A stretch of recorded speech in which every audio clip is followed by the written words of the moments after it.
Hey there, and welcome to Culture Shock on NCTV. I'm your host, Ibreham Delati, and today in our studio we have aspiring actor and music theorist, John Almeida. John, how are you doing today? Good in yourself? Good, good. I'm actually really excited to have you.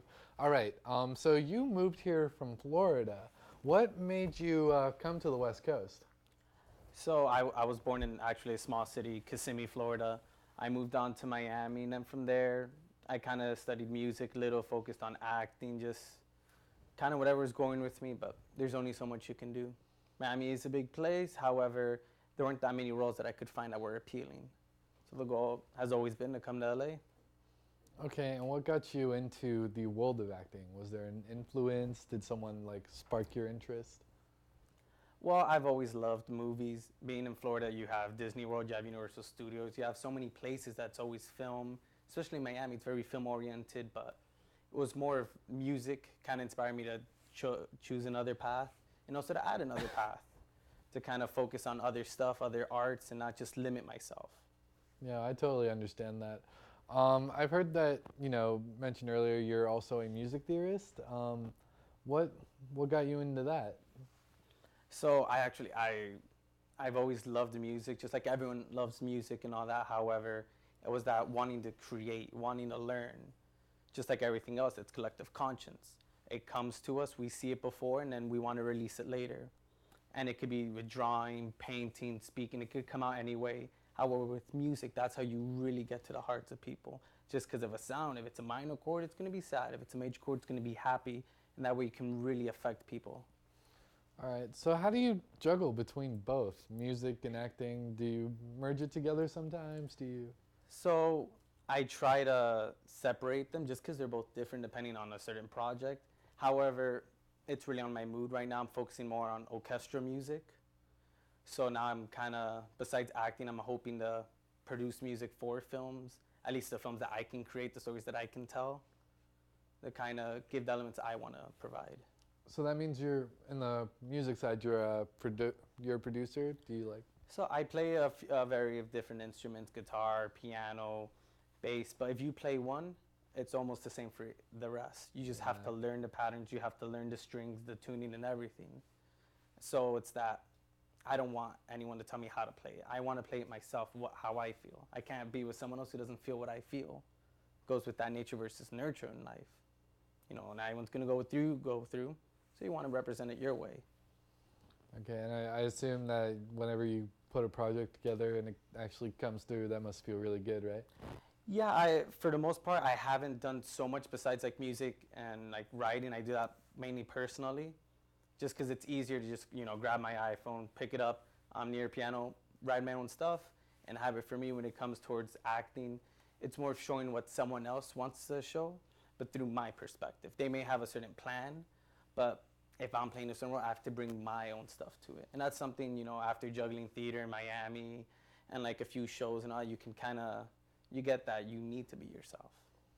We'll be right back. Okay.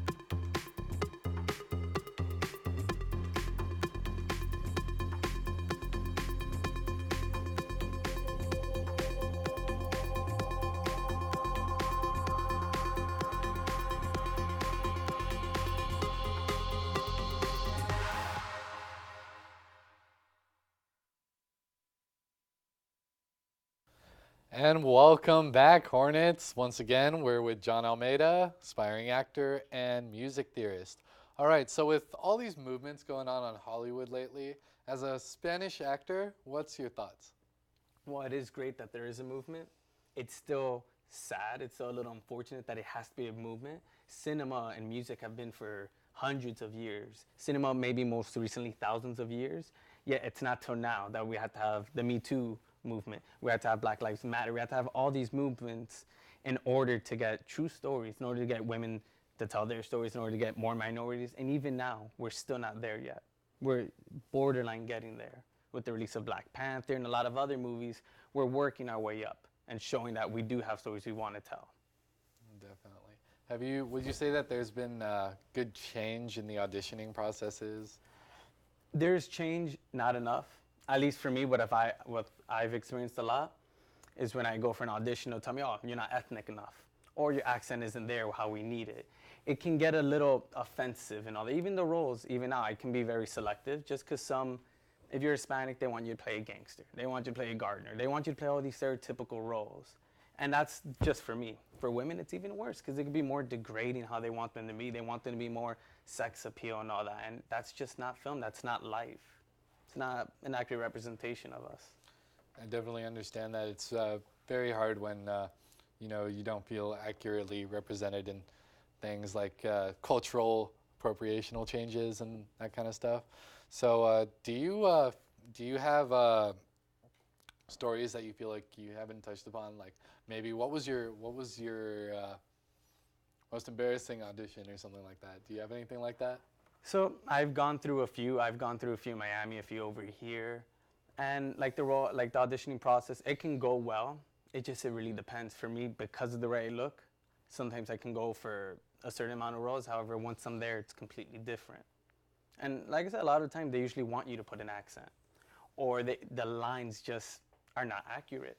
You can go for an audition and it's okay, we need a Hispanic, but they really want someone who's just not there, and it's not representation of us. It's extremely offensive. However, not a lot of people are educated in that. And sociology hasn't become that big of an influence on people yet. We don't want your Hispanic. We want our Hispanic, pretty much, right? Yeah. All right. What was the best role you've ever played so far? So the best role I've played so far, it was actually one I did in Miami. It was a music video, and it was for this artist. Her name is Chanel, and the music song, it's called Fierce, and it deals with empowerment. So the role I played, I was just a normal person. I was at work. I wasn't happy there anymore. I was getting treated badly, but I was in a position that I can get out of it. I can grow out of it, and I can show that I'm more. I don't have to stick there, nor do I need to have someone telling me what to do or degrading me or disrespecting me. I have my own path in life that I can go upon. Okay. And now, what was the worst role you've ever played? So it was actually a theater one. One of my first ones. I did theater in high school, and they wanted me to play an old man, but they wanted that stereotypical, oh, my back is breaking and all that, can't speak, but that's how it is back in the day. Not Back everyone. in my day. Yeah, exactly. You have that voice, and all that, but that's not how old people are. And people want to see something that they can feel, something they can relate to, not just something they can mock and laugh after, especially when it's our elderly. Okay, but would you say that humor in roles can be necessary sometimes? Humor is extremely important in any field, music, acting, even in studies and business. However, when the joke is on a culture, that's when it becomes borderline. Is it really a joke, or are we making fun of someone? I definitely understand. Honestly, John, you honestly brought to view a lot of problems that most people don't really touch base with when you just look at it. It's true that there's a lot of cultural appropriation within movies and such like that, and it was nice of you to bring that up. Hornets, thank you so much for joining us on FCTV. Have a great day.